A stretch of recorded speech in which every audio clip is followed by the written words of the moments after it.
Simon & Schuster Audio presents Florence Adler Swims Forever, a novel, by Rachel Beanland, read by Jonathan Davis, Tim Paige, Carly Robbins, Jonathan Todd Ross, Tara Sands, Jesse Vilinsky, and Gabra Zackman, with a note read by the author.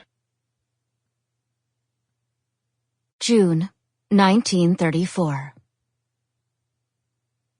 Gussie.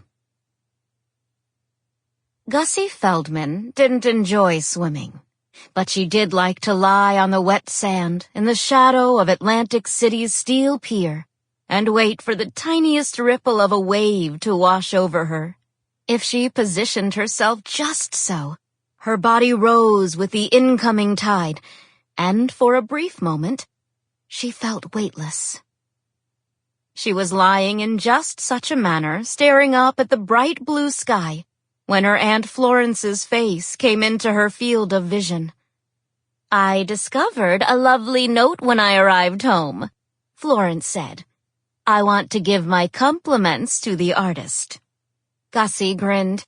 She had devoted more than a quarter of an hour to writing the note, which she'd carefully positioned on the oriental rug in the entryway of her grandparents' apartment, where Florence would be sure to see it.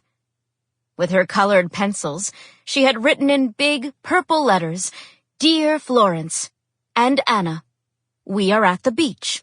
Come have fun. Love, Gussie." At the last minute, she decided she had not used enough exclamation marks, so she added 3 more after Florence's name, but stopped short of allocating any to Anna. Maybe, if her grandparents' houseguest noticed she hadn't been awarded any, she'd decide to stay at the apartment. "Do you want to be a mermaid?" Gussie asked Florence now, hoping to capitalize on her aunt's good mood.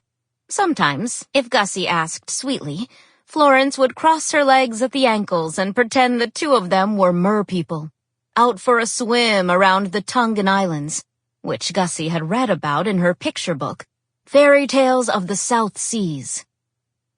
"For a few minutes. Then I'm going to go out for a swim." Florence lay down beside Gussie in the surf, and the two of them bumped against each other as the waves lapped at their ankles and hips and shoulders. When their skin touched, Gussie felt shy. It was always like this when her aunt returned home from college. It took time for Gussie to relearn Florence's face and the amount of space she took up in a room.